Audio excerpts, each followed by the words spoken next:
Captain Mathematics, and I am here to take you on an algebraic voyage. If you're ready to pass the exit exam, then repeat after me. CAHSEE, I will pass thee. Let's get started. Today's topic, scientific notation. Alright folks, well here we go. With less than 24 hours, I'm hoping that all of you guys can say yes to this question. So if you're ready for an algebraic voyage, let's begin. Make sure you take out your pens, pencils, and worksheets, and we'll get started. So what we're going to be working on today is taking a number and changing it into scientific notation. I can guarantee that this will be on the exit exam. What I really like about scientific notation is that if you can remember 3 steps, you're going to have a lot of success with this concept. So let's get started.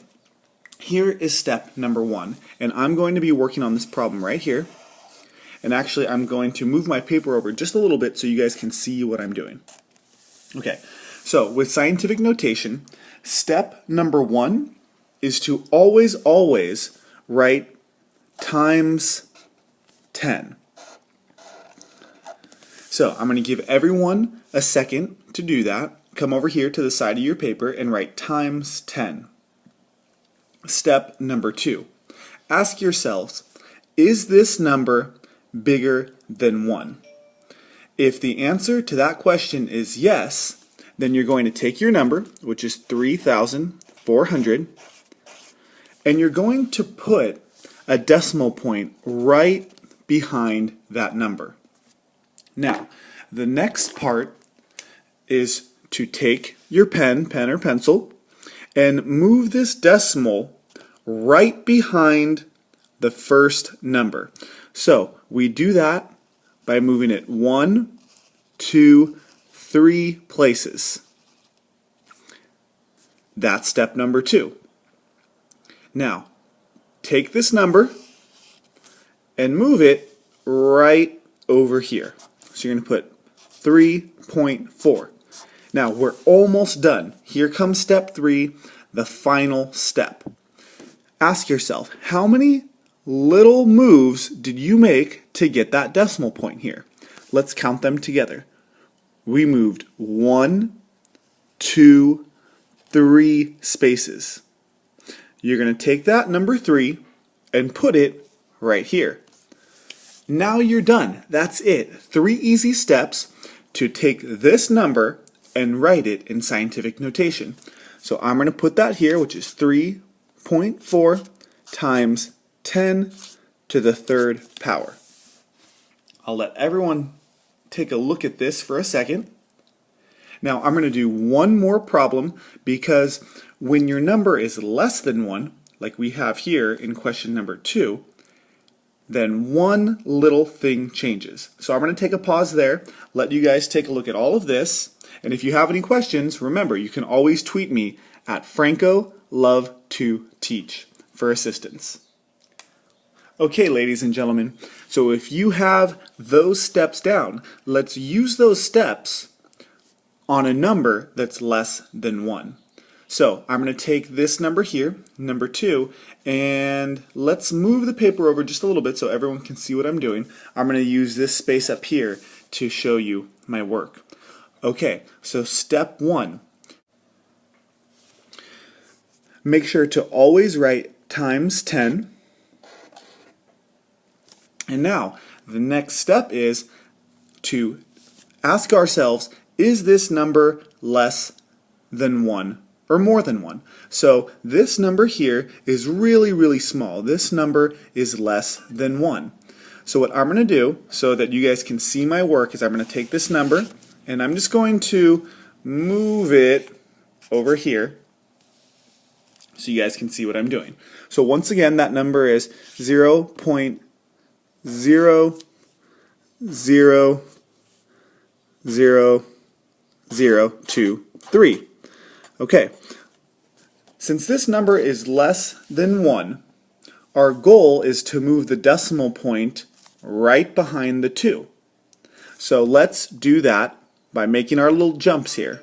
That's 1, 2, 3, 4, 5. And now we put our decimal point there.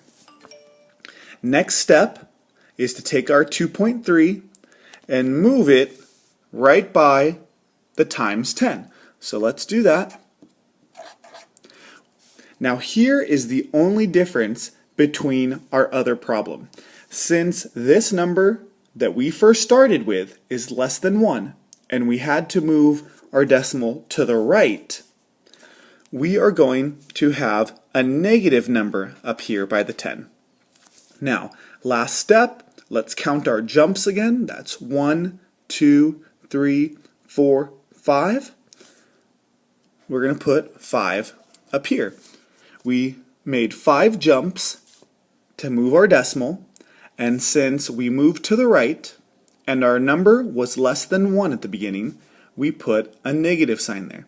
That is the only difference between problem number 1 and problem number 2, the negative sign.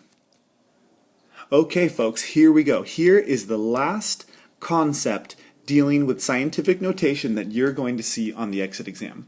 One of the questions that you might see is going to look something like this. They're going to give you a number such as 2.30 times 10 to the 4th. It's already in scientific notation, and you need to change it into a regular looking number. So here's how you do that. I'm going to move this problem right over here so that everyone can see my work. So the first step here is to write your number 2.30 off to the side. Then you need to look over here. Since this is a positive number, it's a positive 4, you're going to move your decimal 4 spots to the right to make it a number that is larger than 1. So here we go. Let's do that together. Here's my decimal point. I'm going to move it 4 spots to the right. 1, 2, 3, 4. Now, in our little jumps, there always has to be a number. And if there's no number, like here and here, you simply fill it in with a 0. So now, I'm going to move this over a little bit.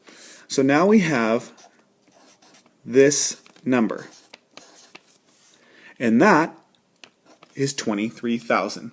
So on the exit exam, when you see 2.30 times 10 to the 4th, that also equals 23,000. Here we go, guys, the last problem before the exit exam. Now, let's all take a look at number 10 here. The only difference between 9 and 10 is that now you have a negative number up here, a negative power. So, step 1, write your number. So that's 1.76. Since we have a negative power, our answer at the end needs to be a number that is less than 1. So when you see a negative power up here, you need to move your decimal to the left. It's a negative 3, so you need to move it 3 spots to the left. Let's do that together. Here's your decimal. Let's move it 1, 2, 3 spots. Now remember, every jump has to be filled in with a number. If there's no number, add a 0. So now, our new number is 0.00176. I'm going to move that up here. 0.00176. And we know that we did this problem correct because we have a negative power here, and when we are all finished, our answer is a number less than 1. Take a look at that. Tweet me if you have any questions at all. Well, folks, that wraps up this algebraic voyage. And remember, you will be taking the exit exam in less than 24 hours. What's that? You have the test? I can't believe it! In my hands is an actual copy of the California High School exit exam. And remember, folks, that if you want to pass this test, then repeat after me. CAHSEE, I will pass thee. And I, Captain Mathematics, have so much faith in you that when you pass this test, I know you will make it blow up.